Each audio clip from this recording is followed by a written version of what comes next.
माननीय संसद सदस्यगण, संसद की इस बैठक को संबोधित करते हुए मुझे हार्दिक प्रसन्नता हो रही है। अभी 2 माह पहले हमने संविधान को अपनाने की 75वीं वर्षगांठ मनाए हैं और कुछ दिन पहले ही भारतीय गणतंत्र ने 75 वर्षों की यात्रा भी पूरी की है।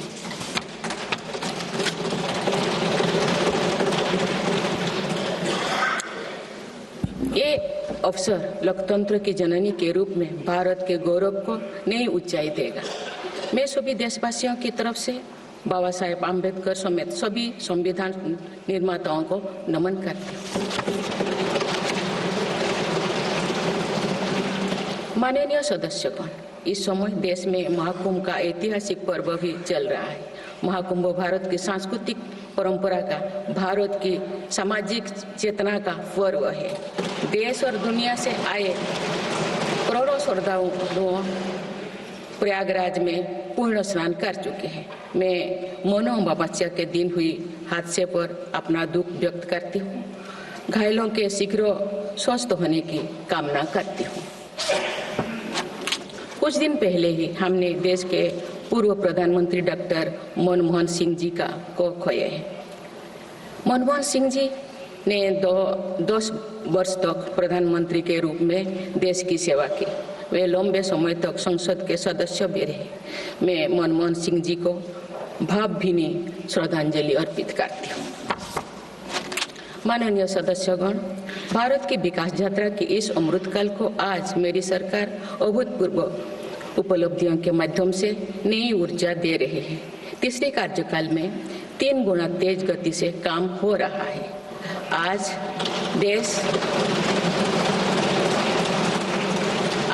देश बड़े निर्णयों और नीतियों को असाधारण गति से लागू होते देख रहा है और इन निर्णयों में देश की गरीब, मध्यम वर्ग, युवा, महिलाओं, किसानों को सर्वोच्च प्राथमिकता मिली।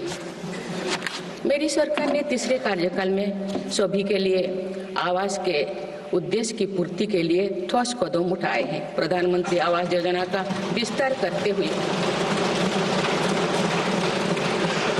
3 करोड़ अतिरिक्त परिवारों को नए घर देने का निर्णय लिया गया है। इसके लिए 5,36,000 करोड़ रुपया खर्च किए जाने की योजना है। मेरी सरकार गांव में गरीबों की उनकी आवासीय भूमि का हक देने और वित्तीय समावेशन के लिए प्रतिबद्ध है। इस दिशा में स्वामित्व योजना के अंतर्गत अब तक 2 करोड़ 25 लाख स्वामित्व कार्ड जारी किए गए हैं। इनमें से करीब 70 लाख स्वामित्व कार्ड पिछले 6 महीने से जारी किए गए। पीएम किसान सम्मान निधि के तहत करोड़ों किसानों को पिछले महीने में 41,000 करोड़ रुपया की राशि का भुगतान हुआ है। जनजातीय समाज के 5 करोड़ लोगों के लिए धरती आबा जनजातीय ग्राम उत्कर्ष अभियान प्रारंभ हुआ है। इसके लिए 80,000 करोड़ रुपए का प्रावधान किया गया है। आयुष्मान भारत योजना के अंतर्गत 70 वर्षों और उससे अधिक उम्र के 6 करोड़ वरिष्ठ नागरिकों को स्वास्थ्य बीमा देने का फैसला हुआ है। इन्हें हर वर्ष 5 लाख रुपए का हेल्थ कवर मिलेगा। छोटे उद्यमियों के लिए मुद्रा ऋण की सीमा 10 लाख रुपए से बढ़कर 20 लाख रुपया कर दी गई है। मेरी सरकार ने युवाओं की शिक्षा और उनके लिए रोजगार के नए अवसर तैयार करने पर विशेष फोकस किया है। मेधावी छात्रों को उच्च शिक्षा में वित्तीय सहायता देने के लिए पीएम विद्यालक्ष्मी योजना शुरू की गई है।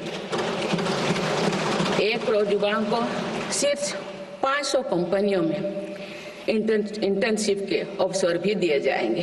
पेपर लीक की घटनाओं को रोकने और भर्ती में पारदर्शिता सुनिश्चित करने के लिए नया कानून लागू किया गया है।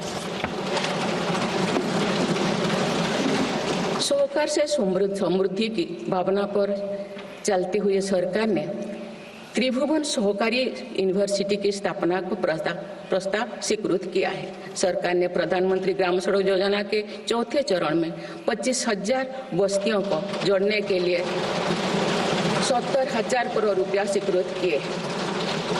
आज जब हमारा देश अटल जी की जन्म शताब्दी का वर्ष मना रहा है, तो प्रधानमंत्री ग्राम सड़क योजना उनके विजन का पर्याय बनी हुई है। देश में अब 71,000 वंदे भारत, अमृत भारत और नमो भारत ट्रेन चल रही है, जिनमें पिछले 6 माह में ही 17 नए वंदे भारत और एक नमो भारत ट्रेन को जोड़ा गया है। वन नेशन वन इलेक्शन और वक्फ अधिनियम संशोधन जैसे कई महत्वपूर्ण विषय पर भी सरकार ने तेज गति से कदम आगे बढ़ाए हैं। माननीय सदस्यगण, मेरी सरकार के 1 दशक के कार्यकाल ने विकसित भारत की यात्रा को नई ऊर्जा दी है। विकसित भारत के विजन में जन भागीदारी का सामूहिक सामर्थ्य है, देश की आर्थिक उन्नति का रोड मैप है, डिजिटल क्रांति के रूप में टेक्नोलॉजी की ताकत है और आधुनिक इंफ्रास्ट्रक्चर आधार भी है। मेरी सरकार के प्रयास के बल पर भारत दुनिया की तीसरी सबसे बड़ी अर्थव्यवस्था बनने जा रही है। विकसित भारत की उड़ान को हमारे संविधान के आदर्शों का सतत मार्गदर्शन मिलता रहे, इसके लिए सरकार ने सेवा, सुशासन, समृद्धि और स्वाभिमान इन प्रमुख सिद्धांतों को गवर्नेंस के केंद्र में रखा है। सरकारी फर्म, परफर्म और ट्रांसफर्म के अपने संकल्पों को तेज गति से आगे बढ़ा रही है। मेरी सरकार का मंत्र है सबका साथ, सबका विकास, सबका विश्वास और सबका प्रयास, और इस मंत्रों का एक ही लक्ष्य है, विकसित भारत का निर्माण। माननीय सदस्यगण, जब देश के विकास का लाभ अंतिम पायदान पर खड़े व्यक्ति को भी मिलने लगता है, तो भी विकास सार्थक होता है। मेरी अंत्योदय की वह भावना है जिसके प्रति मेरी सरकार संकल्पित रही है। गरीब को गरिमापूर्ण जीवन मिलने से उसमें जो सशक्तिकरण का भाव पैदा होता है और गरीबी से लड़ने में उसकी मदद करता है।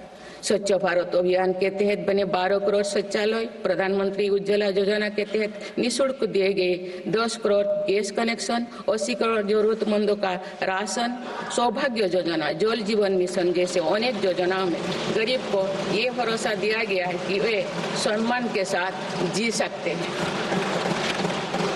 ऐसे ही प्रयासों की वजह से देश के 25 करोड़ लोग गरीबों को परास्त करके आज अपने जीवन में आगे बढ़ रहे हैं।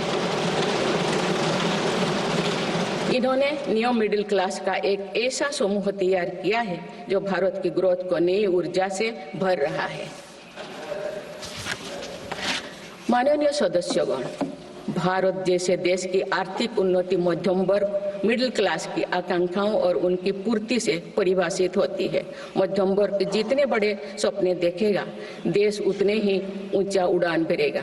मेरे सरकार ने मुक्त स्वर से मध्यम वर्ग के योगदान को न केवल स्वीकारा है, बल्कि हर मौके पर उसे सराहा भी है। सरकारी कर्मचारी भी मिडिल क्लास के अहम प्रतिनिधि है। हाल ही में मेरी सरकार ने सरकारी कर्मचारियों के कल्याण के लिए 8वें वेतन आयोग के गठन का निर्णय लिया है। ये निर्णय आने वाले वर्षों में सरकारी कर्मचारियों के वेतन में बड़ी वृद्धि का आधार बनेगा। केंद्र सरकार के लाखों कर्मचारियों का यूनिफाइड पेंशन स्कीम के तहत 50% सुनिश्चित पेंशन देने का निर्णय भी लिया गया है, जिसका व्यापक स्वागत हुआ है। मध्यम वर्ग का अपने घर का सपना पूरा करने के लिए भी मेरी सरकार प्रतिबद्ध है। रेरा जैसे कानून बनाकर मध्यम वर्ग के सपने को सुरक्षा दी गई है। घर के लिए लोन पर सब्सिडी दी जा रही है। उड़ान योजना ने लगभग 1.5 करोड़ लोगों का हवाई जहाज में उड़ने का सपना पूरा किया गया है। जन औषधि केंद्रों में 80% रियायती दरों पर मिल रही दवाओं से देशवासियों की 30,000 करोड़ रुपया से ज्यादा बचे हैं।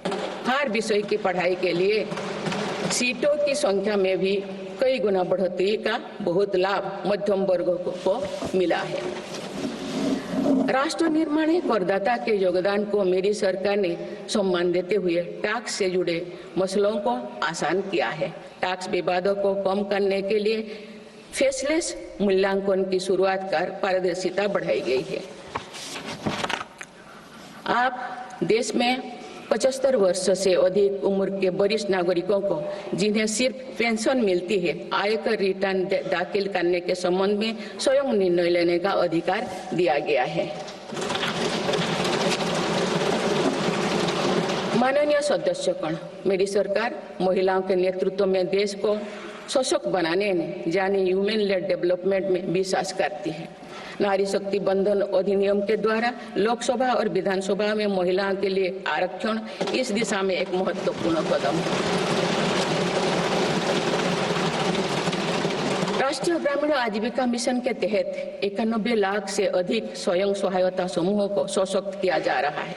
देश की 2 करोड़ से भी अधिक महिलाओं को इसके साथ जोड़ा गया है। इन्हें कुल 9 लाख करोड़ रुपया से अधिक की राशि बैंक लिंकेज के माध्यम से वितरित की जा रही है।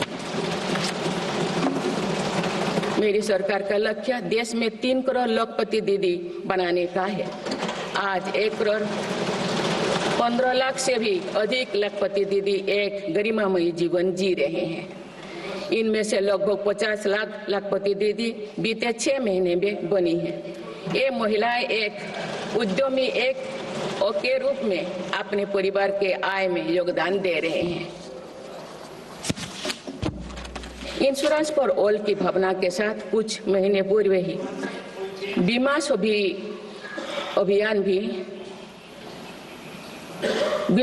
अभियान भी शुरू किया गया है। हमारे बैंकिंग और डिजी पेमेंट्स सखियां दूर दराज के इलाकों में लोगों को वित्तीय व्यवस्था से जुड़ने में महत्वपूर्ण भूमिका निभा रहे हैं। कृषि सखियां नेचुरल फार्मिंग के बढ़ावा दे रही हैं और पशु सखियां के माध्यम से हमारा पशुधन मजबूत हो रहे हैं। ड्रोन दीदी योजना महिलाओं के आर्थिक और तकनीकी सशक्तिकरण का माध्यम बने हैं। ये इस संसद के लिए गौरव का विषय है कि बड़ी संख्या में भारत की बेटियां लड़ाकू विमान उड़ा रही हैं, पुलिस में भर्ती हो रही हैं और कॉरपोरेट कंपनियों का नेतृत्व भी कर रहे हैं। मेरी सरकार के निर्णय के बाद बालिकाओं की भर्ती राष्ट्रीय मिलिट्री स्कूलों में प्रारंभ हो गई है। नेशनल डिफेंस एकेडमी में भी महिला कैडेट्स को भर्ती शुरू की गई है। हमारी बेटियां आज ओलंपिक में मेडल लाकर देश को भी गौरवान्वित कर रही हैं। मैं भारत की संसद के माध्यम से देश की नारी शक्ति को विशेष बधाई देती हूँ। माननीय सदस्यगण, पिछले 1 दशक में देश के हर बड़े प्रयास का दायित्व आगे बढ़कर भारत बढ़ावा देने के लिए 10,000 से अधिक स्कूलों में अटल टिंकरिंग लैब्स खोली गई है। ये जो डूइंग रिसर्च के लिए हाल ही में 1 नेशन 1 सब्सक्रिप्शन स्कीम लागू कर दिया है। इससे अंतर्राष्ट्रीय शोध की सामग्री निःशुल्क उपलब्ध हो सकेगी। पिछले 1 दशक में उच्च शिक्षण संस्थाओं की संख्या बढ़ी है। इनकी गुणवत्ता में भी व्यापक सुधार हुआ है। यूएस विश्व यूनिवर्सिटी एशिया रैंकिंग में हमारे 163 विश्वविद्यालय शामिल हुई है। नालंदा विश्वविद्यालय के नए कैंपस का शुभारंभ कर शिक्षा में भारत का पुराना गौरव वापस लाया गया है। वो दिन भी दूर नहीं जो भारत में निर्मित गगनयान में एक भारतीय नागरिक अंतरिक्ष में जाएगा। कुछ दिन पहले स्पेस डॉकिंग में सफलता ने भारत के अपने स्पेस स्टेशन का मार्ग और आसान कर दिया गया। कुछ दिन पहले इसरो ने अपना 100वां लॉन्च करते हुए सैटेलाइट के सफलतापूर्वक स्थापित किए। मैं इस उपलब्धि के लिए भी इसरो को और सभी देशवासियों को बधाई देती हूँ। माननीय सदस्यगण, मेरी सरकार ने देश में विश्व स्तरीय स्पोर्ट्स वातावरण बनाने की दिशा में खोले खेलो India scheme, target Olympic podium scheme यानी स्टॉप्स राष्ट्रीय स्पोर्ट्स यूनिवर्सिटी स्थापित करके देश को आगे कदम बढ़ाए हैं। दिव्यांग के लिए ग्वालियर में विशेष खेल केंद्र खोला गया है। भारत की टीमों में चाहे ओलंपिक हो या फिर पैरालंपिक, हर जगह बेहतरीन प्रदर्शन किया गया है। हाल ही में विश्व शतरंज चैंपियनशिप में भी भारत ने अपना परचम लहराया। फिट इंडिया मूवमेंट चलाकर हम सशक्त युवा शक्ति का निर्माण कर रहे हैं।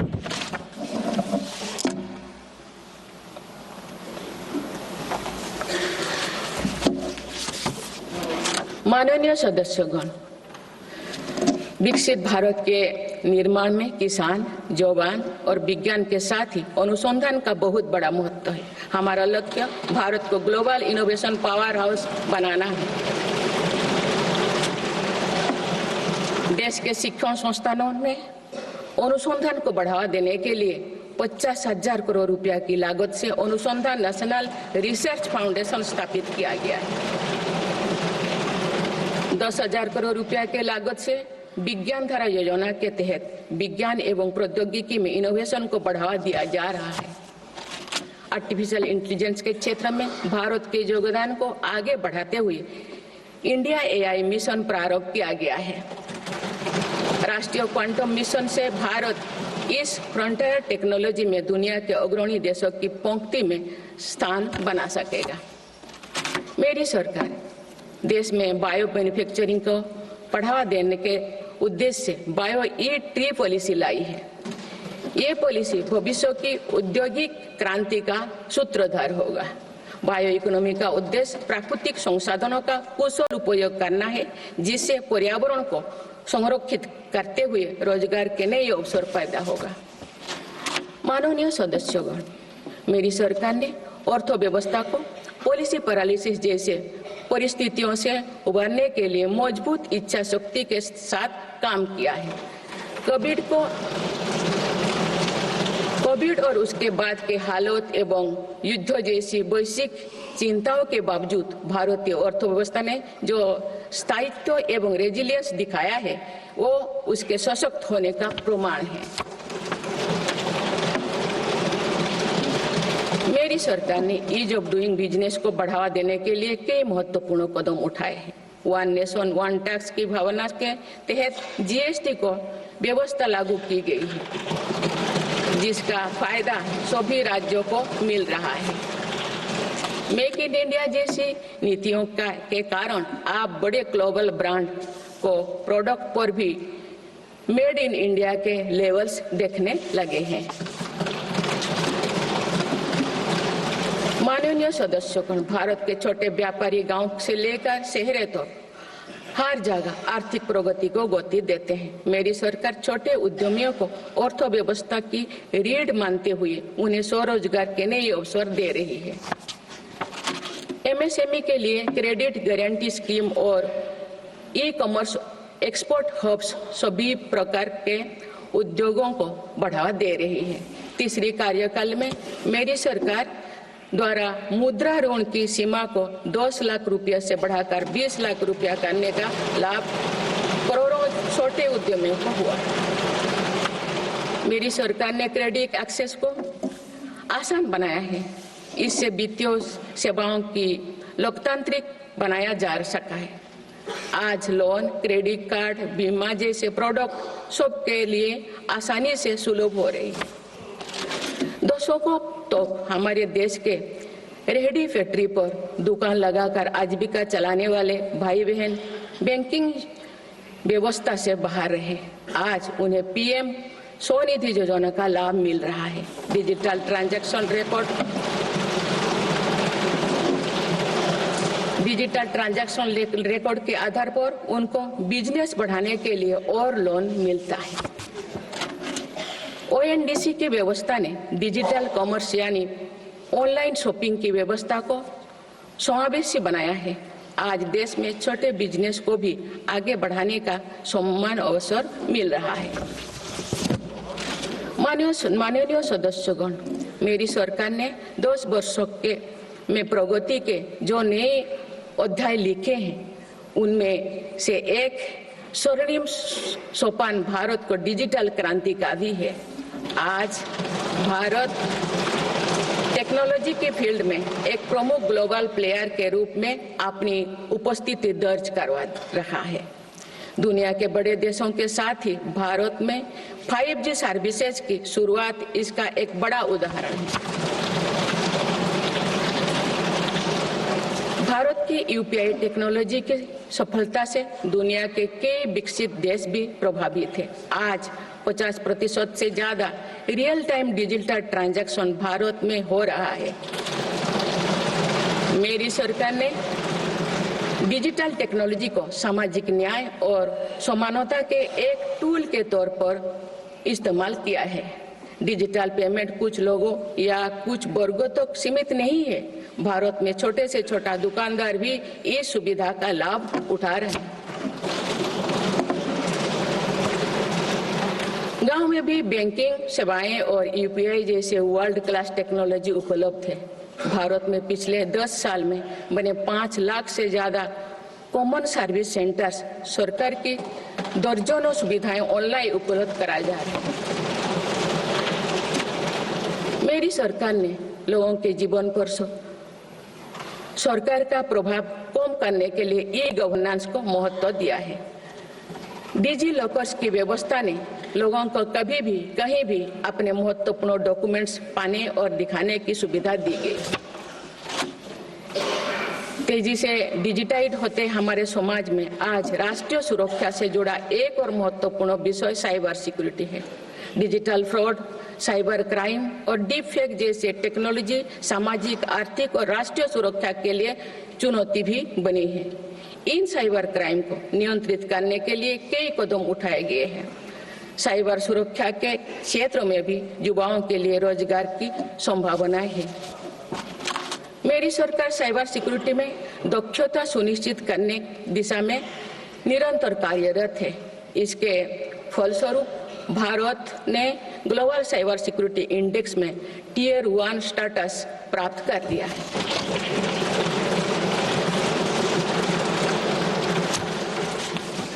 माननीय सदस्यगण, किसी भी देश का आधुनिक इंफ्रास्ट्रक्चर ने केवल उसके नागरिकों को एक बेहतर जीवन एवं देश को नई पहचान देता है, बल्कि देश को एक नया आत्मविश्वास भी देता है।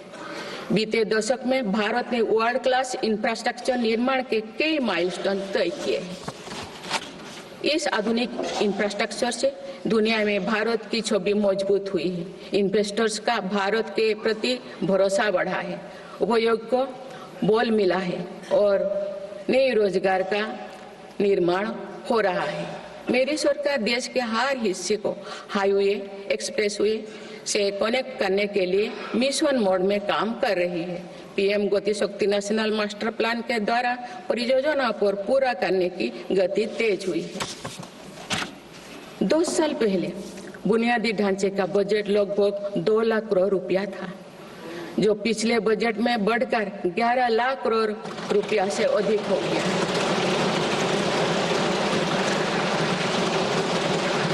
पिछले एक दशक के काम को आगे ले जाते हुए पिछले 6 महीने में मेरी सरकार ने भविष्य के इंफ्रास्ट्रक्चर में रिकॉर्ड निवेश किया है। वाडवोन में भारत के पहले डीप वाटर मेगा पोर्ट की आधारशिला रखी गई है। 76,000 करोड़ की लागत से बनने वाला ये पोर्ट विश्व के शीर्ष 10 पोर्ट में से एक है। मुझे बताते हुए खुशी हो रही है कि उधमपुर श्रीनगर बारामूला रेल लिंक परियोजना पूरी हो गई है और अब देश कश्मीर से कन्याकुमारी तक रेलवे लाइन से जुड़ जाएगा। इस महत्वाकांक्षी परियोजना के तहत चेनाब ब्रिज का निर्माण हुआ है, जो विश्व का सबसे ऊंचा रेल ब्रिज है। साथ ही आंधी ब्रिज देश का पहला रेल केबल ब्रिज बना है। सिंकुन ला सुरंग पर काम भी सफलतापूर्वक आगे बढ़ रहा है। निकट भविष्य में पूरी होने पर यह विश्व की सबसे ऊंचा सुरंग हो। इससे लद्दाख और हिमाचल प्रदेश के बीच 12मासी संपर्क बना रहेगा।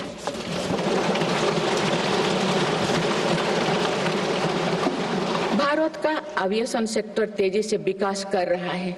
देश की एयरलाइन कंपनियों ने 1700 से अधिक नए विमानों के ऑर्डर दिए हैं। इतनी बड़ी संख्या में आने वाले विमानों के परिचालन के लिए हम एयरपोर्ट्स का विस्तार कर रहे हैं। पिछले एक दशक में देश के एयरपोर्ट्स की संख्या 2 गुनी हो गई।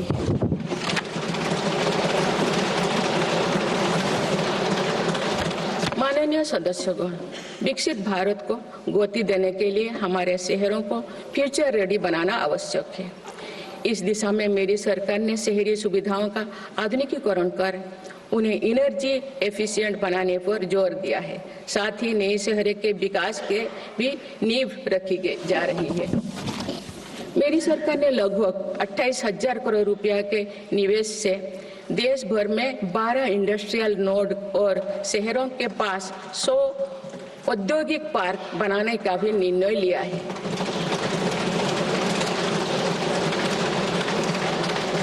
शहरी यातायात को सुगम बनाने के कार्य लगातार जारी है। दिल्ली, पुणे, ठाणे और बेंगलुरु में मेट्रो प्रोजेक्ट्स और अहमदाबाद भुज रूट पर शुरू हुई नमो भारत रैपिड रेल सर्विसेज विकसित भारत के शहरों का स्वरूप है।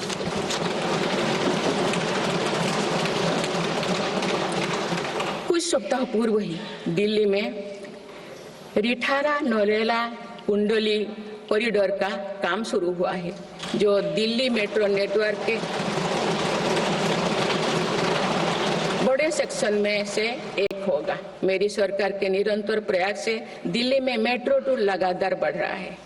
2014 में दिल्ली एनसीआर में मेट्रो का कुल नेटवर्क 200 किलोमीटर से भी कम था। अब ये बढ़कर दुगुना से भी ज्यादा हो गया है।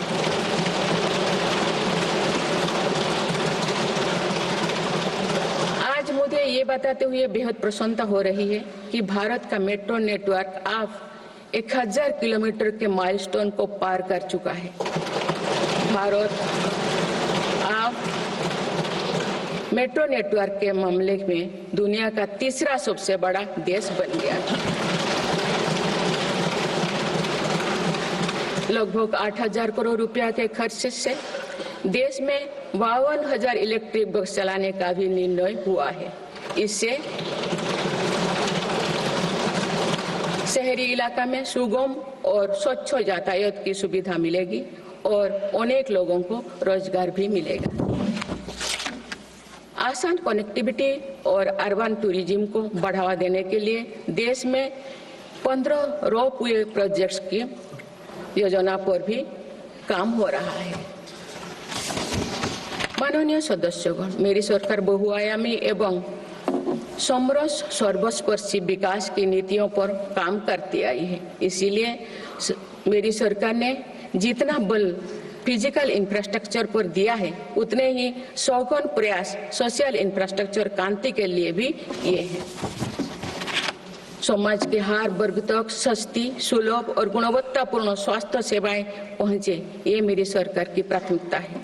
अस्पताल, इलाज और सेवा की व्यवस्था के कारण एक सामान्य परिवार में स्वास्थ्य पर होने वाला खर्च निरंतर कम हो रहा है। देश में नागरिकों तक बेहतर स्वास्थ्य सेवाएं पहुंचाने के लिए 1,75,000 आयुष्मान आरोग्य मंदिर बने हैं।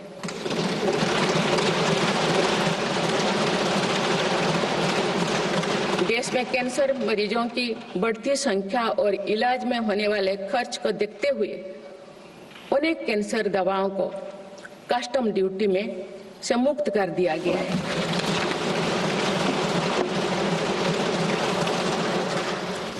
सर्वाइकल कैंसर के लिए अब तक लगभग 9 करोड़ महिलाओं की स्क्रीनिंग की जा चुकी है। मेरी सरकार के प्रयास से दिमागी बुखार से लड़ने में देश को काफी सफलता मिली है। इससे होने वाले मृत्यु दर अब घटकर 6% रह गए। राष्ट्रीय टीबी उन्मूलन कार्यक्रम के अंतर्गत टीबी के मरीजों की संख्या भी घटी है। मेरी सभी देशवासियों और माननीय सांसदों से आग्रह है कि हम सब मिलकर टीबी मुक्त भारत के अभियान को सफल बनाने में अपना योगदान दें। भारत में मातृ मृत्यु दर और शिशु मृत्यु दर में भी व्यापक सुधार हुआ है। गर्भवती महिलाओं और बच्चों के टीकाकरण कार्यक्रम की सही ट्रैकिंग रखने के लिए यूइन पोर्टल लॉन्च किया गया है। इस पोर्टल पर अब तक लगभग 30 करोड़ वैक्सीन खुराक दर्ज हो चुका है। टेलीमेडिसिन के माध्यम से 30 करोड़ से अधिक ई टेली कंसल्टेशन से नागरिकों को स्वास्थ्य लाभ मिला है। सरकार अगले 5 सालों में देश के मेडिकल कॉलेजों में 75,000 नई सीटों के सृजन के लिए भी काम कर रही है। सरकार हेल्थ इंफ्रास्ट्रक्चर और मेडिकल इक्विपमेंट मैन्युफैक्चरिंग को बढ़ावा दे रही है। देश में नई बल्क ड्रग और मेडिकल डिवाइसेस के पार्क भी बनाया जा रहा है। हमने रोजगार के अनेक नए अवसर उपलब्ध हो रहा है। माननीय सदस्यगण, भारत में आधुनिक और आत्मनिर्भर कृषि व्यवस्था हमारा लक्ष्य है। मेरी सरकार किसानों को फसलों का उचित दाम दिलाने और उनकी आय बढ़ाने के लिए समर्पित भाव से काम कर रही है।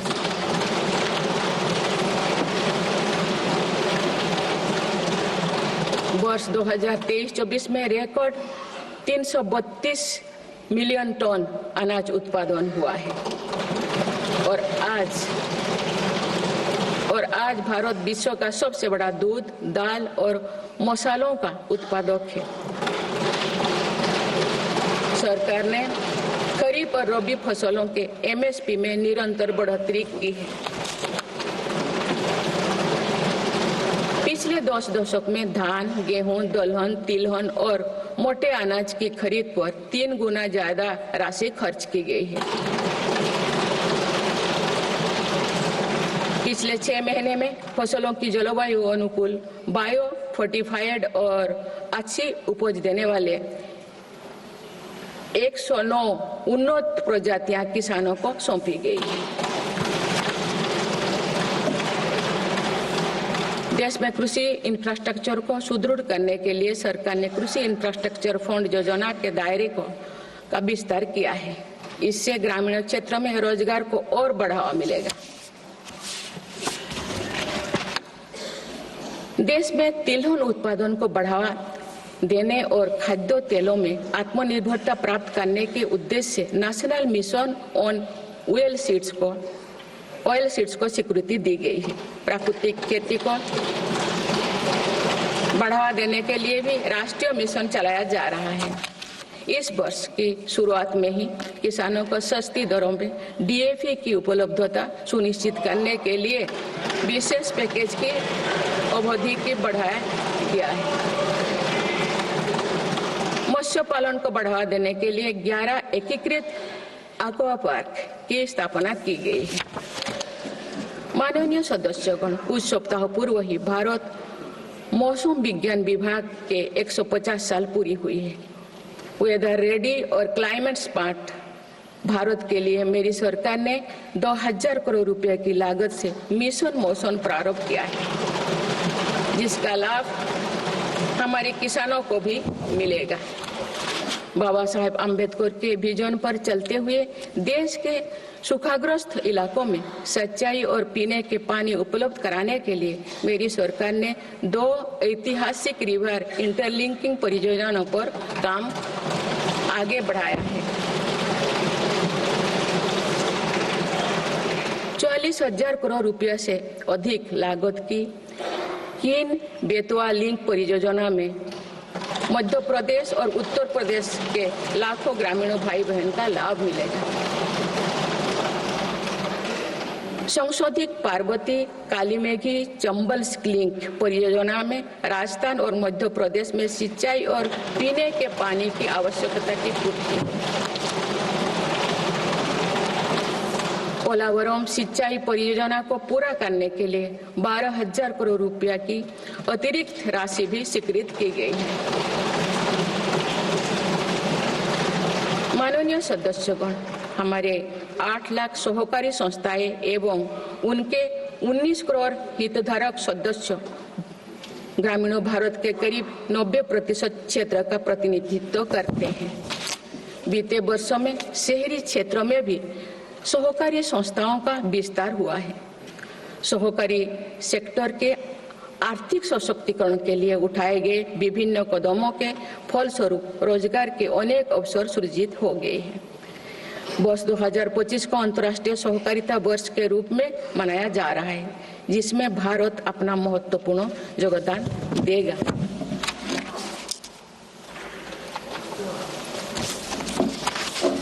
माननीय सदस्यगण, हम जब राष्ट्र के विकास और उपलब्धियों की चर्चा करते हैं तो वास्तव में हम राष्ट्र के नागरिकों की क्षमता एवं उपलब्धियों का ही उल्लेख कर रहे होते हैं। आज देश के विकास में सबका साथ है, इसीलिए हम देश के सही सामर्थ्यों का अनुभव कर पा रहे हैं। मेरी सरकार के प्रयासों का सबसे अधिक लाभ देश के दलित, वंचित और आदिवासी समाज को मिल रहा है।